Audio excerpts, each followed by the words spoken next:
Yes, that's Howard Johnson. There's a photo of Johnson. Yeah, this is the kind of build-ups that he did a lot of playing with little cars to propel them down the tracks, because he could set them to run past assemblies, and he could build magnetic assemblies in them. And he didn't always have to have a rotor thing. So he did a lot of things of running down tracks and running them around tracks to try to work out when this is an assembly, for example, where he's trying to set up a continuing series of as the little car comes by with its magnets. These magnets at an angle are steadily firing exchange force pulses. So this thing is, the intention is for it to come by here and get a steady series of kicks on through this gating area. And, you know, he had some success with that. He eventually could get a car to run round and round on the track and keep going. The big problem was the precision with which all this has to be made. It's something that a university could do, or anybody else would put their mind to it, if they would use the precision, if they would turn the young guys loose and let them go and say it ain't perpetual motion, it's okay, go ahead and do it. So any dipole, including a magnetic dipole, is producing an energy flow. It's like a river. There's a steady state energy flow coming out of that dipole.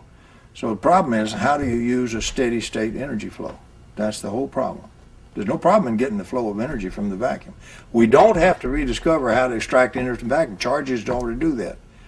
Any dipolarity does that and puts out a steady stream of energy. So your question is, what we call a static field, how do I use a static field?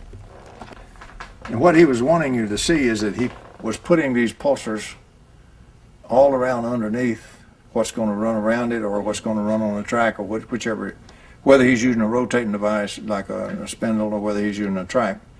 And the others were different kinds of gates that he was experimenting with. That's what he's wanting to see here. He built the most, over the years and years and years, he built the most astounding sets of complicated nonlinear magnetic assembly build-ups you ever heard of. These are definitely not magnetic, standard type magnetic motor stuff. And he's after the exchange force. Johnson is specifically after that exchange force. He wants to get a pulse of energy that momentarily is about 400 to 500 times as strong as that magnetic field from that magnet, just for a little quick pulse. And he did do it a couple of times. By the way, after that one that he brought down here to Huntsville when I lived near the house and I played with in my kitchen, on my kitchen table so long, T. Henry had a process where you could go out to quartzite sand, good quartzite sand, all these magnetic assemblies, and you could dig yourself up a ton of quartzite sand. $150,000 to $200,000 worth of magnets and magnet assemblies. Only one thing they took that little turntable. So they knew exactly what they were after when they went in there. He was working in spin flipping the spins. And today, of course, we've got a name for that. We call it spintronics, but it hadn't even been born yet as far as a separate discipline. Yeah. But he found the work in material sciences where when you flip the spins, you know, you can change the field. And he immediately said, if I can have two permanent magnet assemblies, and we're coming in here, let's say with a north and south pole attracting. This assembly is a north and this is a south. And as we're coming in here on our rotor, if I can have these magnets just so that as they get very close to each other and influence each other, one of them flips spins and becomes the opposite polarity, he just flips its polarity, then I'll be attracted in here and I'll be repelled out here. In other words, I'll eliminate my back MMF. See, normally I get attracted in here, and I'm gaining acceleration all the time. Boy, I'm getting my shaft turning and cranked and accelerating, powering my load. But the moment I start over here, if I just did nothing else, I'd have to pay back every bit of that. I wouldn't have gained anything in a perfect machine. And with little losses and air drag and so forth, I can never get back out what I put in. So if all I do is consider polarities, if I consider north and south poles, I'm lost to begin with. You're not, you know, you've got a symmetrical situation, you're never going to get asymmetrical power out of it. So Johnson's basic approach was, I have to get this system to cause itself to become asymmetric. Pow, like that. And if I do that, the system can propel itself It is not a perpetual motion with no energy input, because we know from physics that any dipole has a continuing input of virtual energy from it. In fact, it is a broken symmetry, and so recognized in physics, any opposite poles, opposite charges. So he was on very solid ground in everything he was talking about 40, 50 years ago. The way he was thinking was very solid, very technically straight. Johnson's also got quite a background. A lot of people don't know. Johnson is a silencer expert. He did some very peculiar work for some very peculiar people. He got some patents on silencers. He once had the job of silencing a chainsaw, so that 12 feet from the chainsaw in the same room with it, you couldn't hear it running, the motor. He did that successfully. He once had the job of silencing a diesel locomotive. He did that successfully. So Johnson's got quite a few things that he's worked on, and he did a lot of stuff on magnetic brakes, stuff like that. So he worked on some pretty good magnetics projects way back there. But he particularly, a big thing and experience for me in working with Johnson made a profound impression on me on how important it was to read past just electrodynamics of magnets and read into magnetic materials and all the effects that you get in there, because there's something like 200 named effects. Only about 100 of them are well understood. And I didn't really realize that until I met Howard Johnson, and he made me aware there were all kinds of effects in magnetic materials and all that I had never heard of, never studied at all in anything I'd had. And sure enough, if you start in with the magnetics materials books, you run into all these effects that, my goodness, why didn't they teach me that when I was in university? I might have done something with it. But today, the thing about flipping spins is well known, well established, lots of papers in literature, and they're now beginning to really work on it. As far as I know, none of them are trying to get permanent magnet assemblies to do their own spin flipping, but it's certainly going to occur to somebody sooner or later. That's what Howard does. The problem with the method that he had all these years, he did make successfully self-rotating assemblies. But the problem was that the precision with which you had to cut these magnets was so great that you got to have everything professionally machined, and he was trying to do a lot of stuff on a diamond saw. You'll cut 50 assemblies before you get one that's right that way. Whereas if you can stay on it with precision and work your way into what's actually got to be done, 4 or 5 build-ups you can get in there to where exactly what kind of shape and configuration it's got to be. The other problem is you've got to have precision magnets. Just normal old magnets, they vary so much in the way they make them until, you've got to check your magnets pretty good, because they will vary from strength and a little bit off in direction and everything else between two of the supposedly same type of magnet. So you've got to give some what we would call quality control. But the precision of engineering of it is the real thing that is the reason why you can't just normally whip up a permanent magnet motor. But I did personally play with a successful self-rotating motor that he built. Absolutely nothing there but permanent magnets, no switches, no coils, no batteries, no wires, no nothing. And just sat right there and kicked itself around and around and around. But what it had was a successful set of assemblies that did precisely what he was talking about. As it came in here, attracting here with the overall north and south pole, the moment it got here, one of them flipped its spins. It caused it to flip its spin, and it repelled out the other side.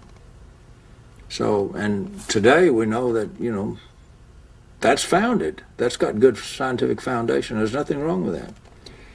The only thing is, if you want to get where the extra energy comes from once it self-rotates and not be called a perpetual motion nut or something, you've got to show that what you really have is, very precisely, is a non-equilibrium steady-state system, which means there's a steady-state input of energy to your system. Well, with the broken symmetry of opposite charges, a pole is just a magnetic charge, we now have the proof that a magnetic dipole does, in fact, take energy, virtual energy from the vacuum, and does put it out as observable energy. In proper terminology, in thermodynamics, it has to be a non-equilibrium steady state, call it NES, non-equilibrium steady state system. You're not building something that mysteriously creates energy out of nothing. You're building something that takes hopefully a known or demonstrable energy source, has a steady input of energy there, converts it in form to be used by the system you're using, and then furnishes the output. It's really no different in concept, basic concept, than a water wheel sticking in a river. As long as that river flows and gives you extra energy, you can turn the shaft of that water wheel and you don't have to crank it. But now if you don't convert the river flow to rotary motion, if you don't do that successfully, if you just stick an average wheel with no panes, no directions, no nothing in there, you stick in there, it won't rotate and it won't power your generator. You have to have that control of the direction that it takes out, and it's got to be additive. Is there a moment of transience as the poles shift, as the spin flips? Yes, there's a little bitty moment. It'll depend on the particular assembly and everything. Some of them will spike pretty good when they make that. Be a sharp spike is all you'll see.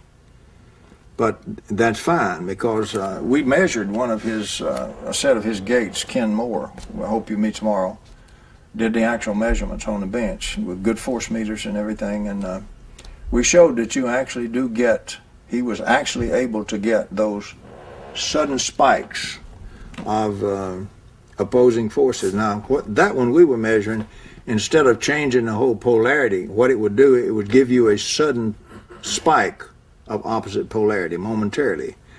But you see, if you look at it as a conservative field, which means if you integrate it all around the loop, the line integral of the force all the way around this loop with any kind of normal magnetic assembly would give you a zero integral.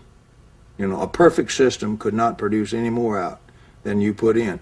You would get it all in rotation here and pay every bit of it back in drag here in the back MF, and so the system would not continue to, a little air drag, little friction in the bearings, and it'll slow down, stop. You can give it a spin and it'll make a flip or two and stop.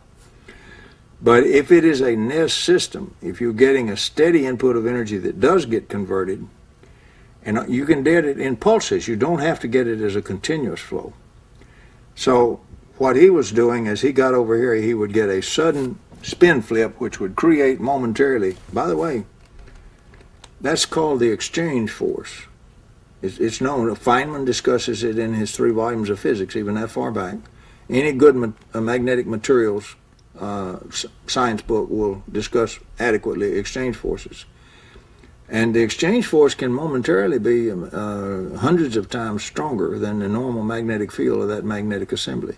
So you can get a very powerful spike if you get everything just right. It's very short, so its time integral doesn't give you a lot of propulsion, but it gives you enough extra free propulsion that you no longer have a conservative field. The total line integral around the loop is no longer zero. Doesn't have to be. You haven't violated thermodynamics, haven't violated any conservation laws, haven't violated any law of physics, if you understand that every dipole is already emitting energy that's being taken from the vacuum. Now, if you don't have that in your model, then mysteriously this thing will seem to have created energy, and of course all the forerunners, all the older guys in electrodynamics have all taken that attitude, because when they all started, there was no such thing as an active vacuum. Most of particle physics hadn't even been born, hadn't even discovered the electron yet. So it was obvious to the most casual observer, as far as they're concerned, you couldn't violate that conservative field. Tom, just to clarify, on spin flipping, what is spinning and what is flipping? Okay, we have with every charge, like an electron, we have a magnetic spin, angular momentum. It really is a spin, but and the most fundamental thing in nature seems to be angular momentum. It's not really energy, it's angular momentum. They call it also action.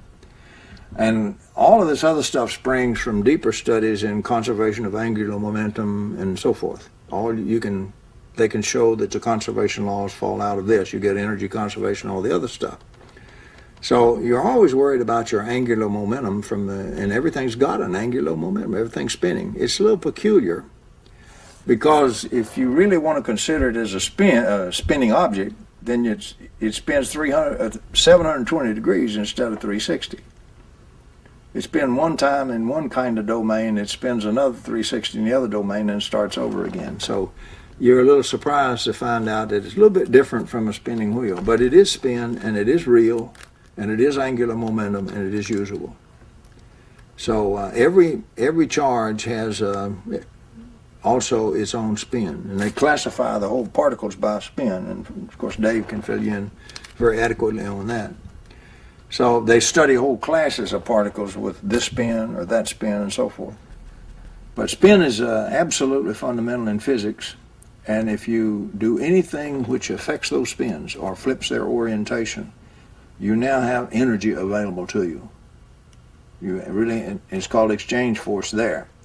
The application today that people are struggling with is called spintronics, and of course they're starting with semiconductors and a lot of small experiments, but they're getting there. They're getting some very nice, very interesting effects. But anybody's interested in magnetics, the biggest thing I could do to urge real quick is get yourself some leading magnetic materials textbooks, real good ones, recognized by experts. Get yourself 2 or 3 of those and really study those books, because you'll find all kinds of magnetic effects you never thought about even existing.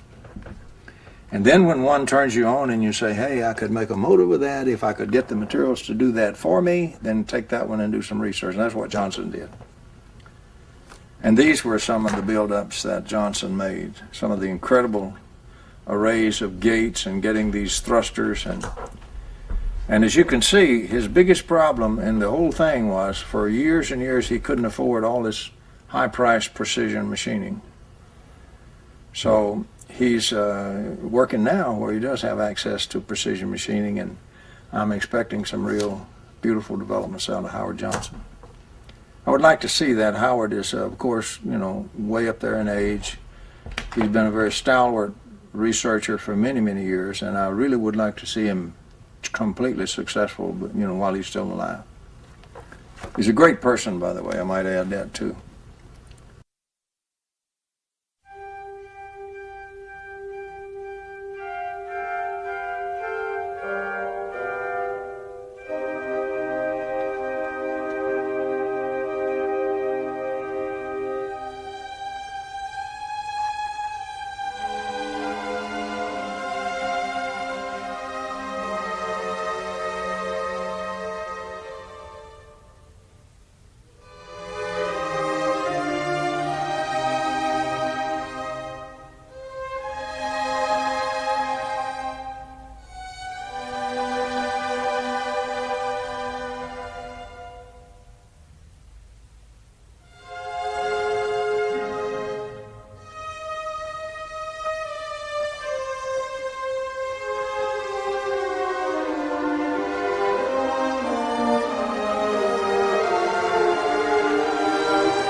Thank you.